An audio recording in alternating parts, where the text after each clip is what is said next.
નમસ્કાર મિત્રો, મારી યુટ્યુબ ચેનલ પર આપનું હાર્દિક સ્વાગત છે। આજના તાજા સમાચાર।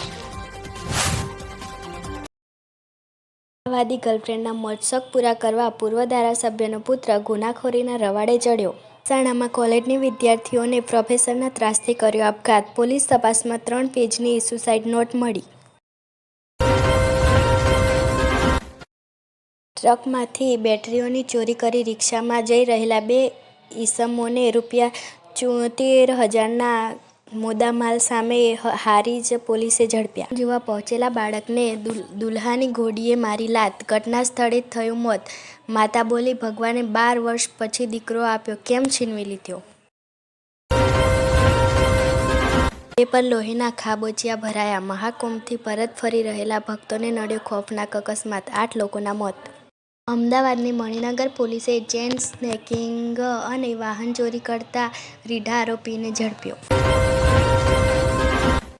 જો મિત્રો અમારી ચેનલ પર તમે નવા હોય તો અમારી ચેનલને સબસ્ક્રાઇબ જરૂરથી કરજો।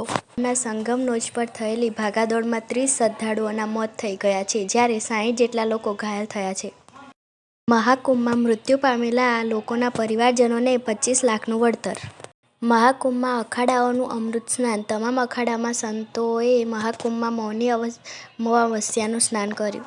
મહાકુંભમાં થયેલી ભાગદોડમાં જીવ ગુમાવનારા પરિવારોને મુખ્યમંત્રી યોગી આદિત્યનાથે 25 લાખ રૂપિયાનું વળતર આપવાની જાહેરાત કરી। સ્વરાજ્યની ચૂંટણીને લઈને ભાજપ એક્ટિવ, ભાજપની પાર્લામેન્ટરી બોર્ડની આજે મળશે બેઠક। સીએમ નિવાસ સ્થાને સાંજે 4 વાગે મળશે બેઠક। કૃષિ મંત્રી રાઘવજી પટેલના અધ્યક્ષસ્થાને મળેલી બેઠકમાં આગામી સમયમાં તુવેર પાકની ટેકાના ભાવે ખરીદી કરવાનો મહત્વપૂર્ણનો નિર્ણય।